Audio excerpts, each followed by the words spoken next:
الحمد للہ والصلاة علی اہلہا اما بعد۔ مسائل زکوٰۃ، وہ اموال جن پر زکوٰۃ فرض ہے۔ نمبر 1، سونا چاندی، چاہے سکے کی شکل میں ہو یا زیورات کی شکل میں ہو، اس پر زکوٰۃ فرض ہے، چاہے زیور استعمال ہو رہا ہو یا یوں ہی رکھا ہوا ہو۔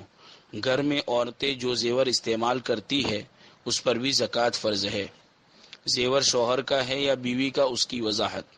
شوہر نے زیور بیوی کو بخشش کر کے مالک بنا دیا ہو، اسی طرح والد نے بیٹی کی شادی کے وقت زیور بنا کر بیٹی کو بخشش کر کے مالکانہ قبضہ دے دیا ہو تو بیٹی اور بیوی اس کی مالک ہو گئی۔ اس کی زکوٰۃ بیٹی اور بیوی پر لازم ہے۔ بیٹی اور بیوی کے پاس رقم نہ ہو اور شوہر بیوی کے کہنے پر اور والد بیٹی کے کہنے پر اس کی زکوٰۃ ادا کر دے تو درست ہے، زکوٰۃ ادا ہو جائے گی۔ اور اگر شوہر نے یا والد نے صرف پہننے اور استعمال کرنے کے لیے دیے ہیں تو شوہر یا والد اس کا مالک ہے، انہی پر زکوٰۃ ادا کرنا فرض ہے۔ شرعی اعتبار سے اس کا واضح ہونا ضروری ہے کہ کون اس کا مالک ہے۔ ایک غلط فہمی یہ ہے کہ بہو کے زیورات کی زکوٰۃ سسر ادا کرے تو بہو کا زیور سسر کا سمجھا جاتا ہے، سسر کے انتقال کے بعد سسر کا ترکہ سمجھا جاتا ہے۔ شوہر کے دوسرے بھائیوں کو بھی اس میں سے حصہ دیا جاتا ہے، یہ صحیح نہیں ہے۔ جو زیور بہو کی ملکیت ہے اس کی زکوٰۃ سسر تبرع احسان کے طور پر ادا کرتا ہے تو سسر اس زیور کا مالک نہیں ہوگا، وہ زیور بہو ہی کا شمار ہوگا۔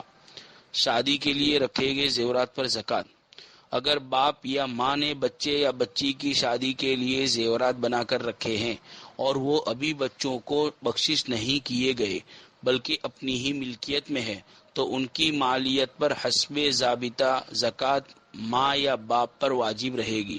اور اگر بچوں کو بخشش کر کے ان کے قبضے میں دے دیے ہیں اور بچے بالغ ہیں اور نصاب کے شرائط پورے ہوتے ہو تو سال گزرنے پر ان بچوں پر زکوٰۃ واجب ہوگی۔ فتاوی محمودیہ ڈابیل۔ نمبر 2، نقد رقم۔ دوسری چیز جس کی زکوٰۃ ادا کرنا ضروری ہے وہ نقد رقم ہے، چاہے وہ ہمارے قبضے میں ہو، ہمارے گھر میں ہو یا بینک میں جمع ہو یا BC میں جمع ہو، سب نقد رقم پر زکوٰۃ فرض ہے۔ نمبر 3، مال تجارت۔ تیسری چیز جس کی زکوٰۃ ادا کرنا ضروری ہے وہ مال تجارت ہے۔ مال تجارت میں ہر وہ چیز شامل ہے جس کو آدمی نے بیچنے کی غرض سے خریدا ہو، لہٰذا اگر کسی شخص نے بیچنے کی غرض سے کوئی پلاٹ یا زمین یا مکان خریدا کہ اس کو بیچ کر نفع کماؤں گا تو یہ سب مال تجارت میں داخل ہے اور اس پر زکوٰۃ فرض ہے۔ لیکن اگر پلاٹ یا مکان یا زمین اس نیت سے خریدے کہ اگر موقع ہوا تو اس پر رہائش کے لیے مکان بنا لیں گے، یا موقع ہوا تو کرائے پر چڑھا دیں گے، یا موقع ہوا تو بیچ دیں گے، کوئی ایک واضح نیت نہیں ہے تو اس پر زکوٰۃ فرض نہیں ہے۔ فتاوی شامی۔ دکان کے سامان تجارت کی زکوٰۃ۔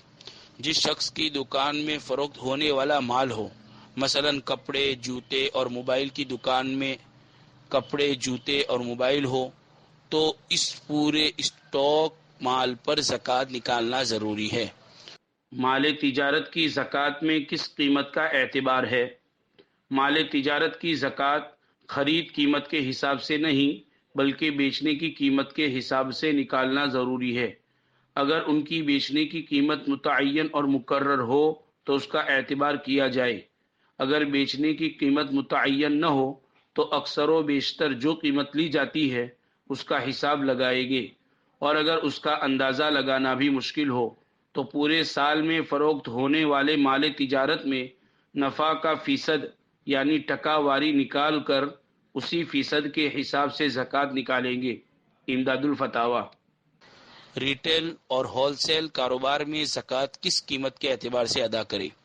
اموال تجارت میں زکوٰۃ خرید قیمت کے حساب سے نہیں بلکہ بیچنے کی قیمت کے حساب سے نکالنا ضروری ہے، لہٰذا جس دکان میں مال کو ریٹیل بھاؤ میں بیچا جائے اس میں ریٹیل بھاؤ کا اعتبار ہوگا، اور جس دکان میں مال کو ہول سیل میں فروخت کیا جائے اس میں ہول سیل بھاؤ کے اعتبار سے زکوٰۃ ادا کرنا ضروری ہے۔ فتاوی دارالعلوم سکریہ۔